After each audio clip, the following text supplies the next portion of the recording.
Who was that lady seen dancing with Reggie Dwight? When the disco lights are turned up, you'd probably recognise her as the Queen. And Reggie Dwight, you'd know better as Elton John. Elton, it seems, has become a solid favourite of the royal family, which has led to some pretty wild rumours in the press lately about, well, you can hear it for yourself in this story. You'll also hear about that disco session with the Queen. We met him in Los Angeles a couple of weeks before he sets out on his latest Australian tour. Born as Reggie Dwight in a humble English council house, he's come an awfully long way, done some awfully outrageous things, and established some awfully high connections, even for a pop star. Elton John, about to turn 40, but as he says, still only a kid at heart.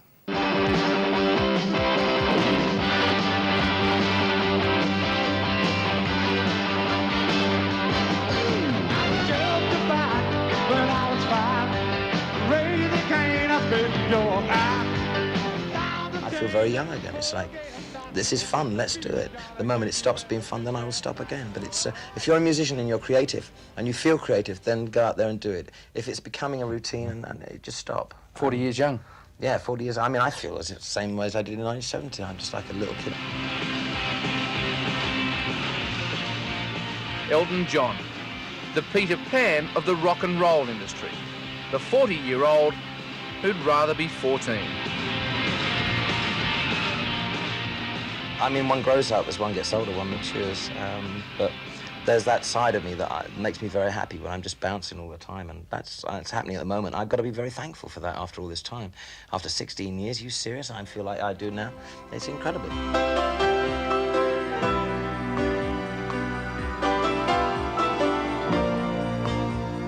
And what a career it's been.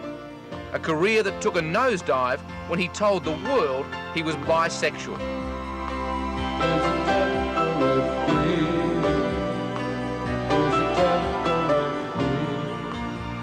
It was something he admits he wanted to get off his chest for a long time. Life is a death. No, it was kind of common knowledge in the bit. I'm very fortunate to be in a business where it doesn't really, that sort of thing is not sort of out of this world. It's not as if I come from Mars or anything. I got a lot of letters from people in England, especially from kids that live in, well, not just kids, people that live in villages and towns where it's still very taboo, and it's very hard. It's very, it's mentally a very hard thing to admit. To see someone, if you like their records, I suppose, and to see someone else say it, it kind of feels, I suppose, the letters they sent to me said, thanks for being on our side, or thanks for saying it, it's given me courage, which I never thought of, and if I helped those people, then I'm glad I said it. Did that or did that not hurt your career? It did in America a lot, yeah. Did it? I think, yeah, I was dropped like a hot potato. Really? By certain radio stations, yeah. Last time I was in Washington, they had a mass burning of my records. Not this tour, the last tour. But then they burnt Donny Osmond and Dean Martin. I thought, why the hell are they burning them? Maybe because they don't like Alcoholics either. Some fans may have burnt his records, but others have bought a whole lot more. Over 100 million albums. By his 25th birthday, Elton John was already a multi-millionaire, famous for his spur-of-the-moment spending sprees. Up to $100,000 in an afternoon. Do you still go on the spending spree? Yeah, everywhere I can find. If I was in the Sahara, I'd find a supermarket. Yeah, I'd build one. Yeah, I can find. I love junk things. I mean, I just love to go out, and buy stuff. Yeah. And you've always believed you can't take it with you? Because you can't. Yeah, mind you, there are people have been buried with their Ferraris, but I mean that's ridiculous. It's no good being mean with money. I've shared it a lot, and that brings a lot of pleasure to me. Yeah, because most of those sprees, and I should have pointed that out, you've spent on other people. Yeah, I get that, but they have to earn it. I'm not daft. I mean, I'm not, oh, here's, $20,000, go and buy yourself half a fur coat or something. Well, I stopped buying fur coats. You see, the wife's had a great effect on me. No fur coats anymore. But all the money in the world couldn't stop Elton's bouts of depression. On the eve of his 30th birthday, there was his first suicide attempt, when he put his head in a gas oven, but forgot to close the windows. That was over a personal thing, and it was just, yeah, it was very much a Woody Allen suicide type bid.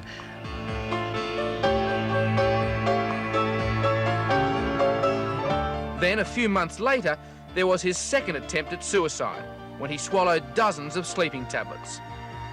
That was me being stupid, but the people ignored me. My grandmother said, you know, I'm going home, all right, we might as well go home, which was the perfect thing, you know, you don't fuss over people. This is when you swallowed the 95 pills. Yeah, and went up to announce, you know, I was going to drown, or I threw myself in a swimming pool with a huge heavy toweling dressing gown and then was fighting for life. I mean, and my grandmother just said, well, we might as well go home then. Not a bit of sympathy did I get, and not a bit of sympathy did I deserve. I mean, if I had fallen by the wayside, I'd have had people that would have tried to stop me. It's not like a Boy George situation, I think, where it doesn't seem to be too many people trying to, that should have stopped that situation from occurring, which makes me very sad because I think he's incredibly talented. A millionaire eccentric and self-confessed bisexual, Elton John has always been full of surprises. But no one was prepared when he announced he was getting married in Sydney on St Valentine's Day 2 years ago. I met Renata, and it was one of those things that it was like there was never any question in my mind that we were going to get married. When you say that you had no doubt in your mind that you were going to marry, it was still a spur-of-the-moment thing, wasn't it? Yeah, but it was, again, as I said before, in the 5 or 6 gut instincts and things in my life, I knew I had to do it. And we'd never been out together, except more or less for the time, once in Montserrat and once in Sydney when I proposed. And that was a matter of it, you know. Was it true that you asked her over a meal of curry? Yeah, absolutely, in Sydney, and she doesn't drink wine. And I said, would you like some wine? She thought, well, you must like wine, so I ordered a bottle of white wine, and I don't drink white wine. So we sat there, and we were both sipping this wine, thinking, oh, Christ, I hate this. And she was only being polite, so yeah, it was quite farcical. And then coming back to the Siebel Townhouse and saying, hey, we're going to get married, and everyone in the bar going, and they put up, I think we broke the bar record at Siebel, which is pretty hard to do, I think. It's a good bar. There's a plaque up there, yeah. So, no, it was, that was great. The whole thing was superb. It was a good wedding too, wasn't it? It was a wonderful day. It was a wonderful day. I'm so happy our wedding day was one of the great things in my life. It was a superb day. Everyone in this country has been so understanding and so great. And it's great to be married here, actually. It's fantastic. Your mum was there, though? My mum wasn't there, no. She wasn't there? She wasn't there, no. She was just happy that I was getting married. Yeah. I mean, I'd had a slight contretemps with my parents, just a bit of a row before that, and I hadn't spoken to him for about 2 or 3 weeks. And I phoned him up and I said, hello. She said, hello. I said, what do you want? You know, typical mum going, you can't fool mothers, can you? I said, I'm getting married. And she said, bloody hell. And she was just genuine. I think a lot of people, I mean, I was selling myself. I mean, there was probably a lot of jokes going around at my expense, which is fine. There were a lot of jokes going around at my expense when I became chairman of the football club, and I used to sit there and listen to the taunts. But as you grow older, you set yourself up, you say those things, you've got to expect that. But most people were very supportive. There have been rumours lately regarding you and Renata and your marriage, and just how strong it is. Yeah. How strong is it?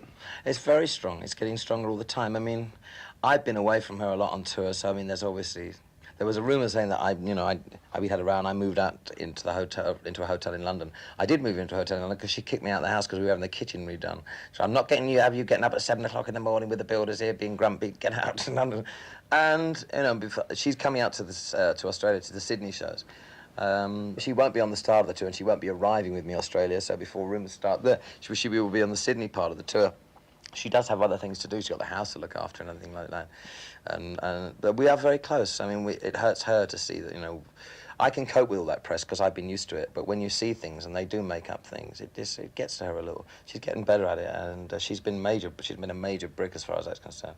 We're very strong, you know, people are always going to gossip. Now, according to Elton and Renata, it's only a matter of time before they have their first child. When can we expect all these little Johns running around the house? Good God, I don't know. When I lash it to a toothpick, I suppose. Will you have more than one child? I don't know. Let's try and start with one if we can. But I mean, like, again, that's not something that's... I mean, I've read in the Daily Mail in London now that I'm going to see specialists because I have trouble with my sperm. I mean, can you believe this? You know, but if the rumours of their marriage problems are unbelievable, the stories of how the royal family helped patch things up are even more far-fetched. You know, of course, we phone the palace up every 3 minutes when things go wrong. You know, we go over there and have marriage counselling. It's incredible. I can cope with it quite well. It gets a bit hurtful for Renata because she's never been used to that, but it becomes ludicrous that we actually had counselling with the Duke and Duchess of York. Can you imagine ringing up, Your Highness, I must come over and discuss the fact that we're not... You know, and this is a couple who have been married 3 minutes themselves. I mean, yes, exactly.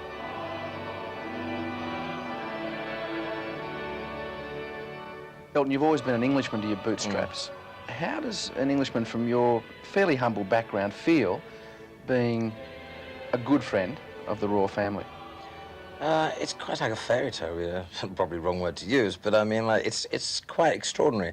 I mean, one has to pinch oneself because it is quite extraordinary. I mean, Extraordinary, maybe, but the first time Elton dined at the Palace, it was something of a disaster. one of the first times I went, I put sugar on my food instead of salt. I had to eat the whole bloody meal. And I said, Without oh my admitting- God, I was like, I hope nobody saw this, and it was veal, and I was going, oh my God. Sugar Because on I just your thought, veal? I mean, it's you still, I only just got accustomed to using the knife and fork problem. I mean, you always make a mistake usually, or you're paranoid. But they're like most, you know, they're good people. One of the funniest anecdotes I can tell you is when I played Prince Andrew's birthday party, 21st birthday at Windsor Castle, and I'd finished playing before 500 people. It was like a nerve-wracking experience. And coming down afterwards, it was about a month before the royal wedding, with Prince Charles to Lady Diana. And she grabbed me for a dance before, we did the Charles song for about 15 minutes, which completely exhausted me, and I escaped. I escaped, and I thought, I've got to have something to drink. I was in the main room where everybody was eating and everything, and Princess Anne said, would you like to have a dance in the disco? And I said, yeah, sure. I mean, again, it's like, goodness me. So we went to the disco, which is the quietest disco I've ever heard. And we danced to it. We were dancing to Hound Dog by Elvis Presley, and I thought, my God, this is ridiculous, you know? And suddenly, as we were dancing, the Queen came in with somebody who I don't know, who was an elderly gentleman, and asked if she could join us, which was incredible. And the music segued into Rock Around the Clock by Bill Haley, and I thought, well, the odds against this when I was born must have been incredibly staggering. But you see, you have to realize that when you're with them, they make you feel like family. They are a family. They're a very close family.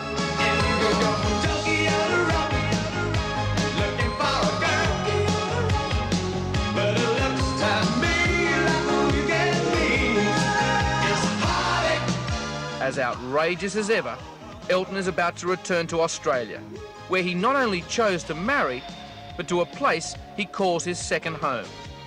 And he says this tour will be bigger and better than ever. I mean, I think on a musical event, I think it's probably one of the highlights of my career. It'll be like a rock and roll show towards the end with an orchestra, and you'll be able to hear the orchestra. There should be, there's 98 pieces of them.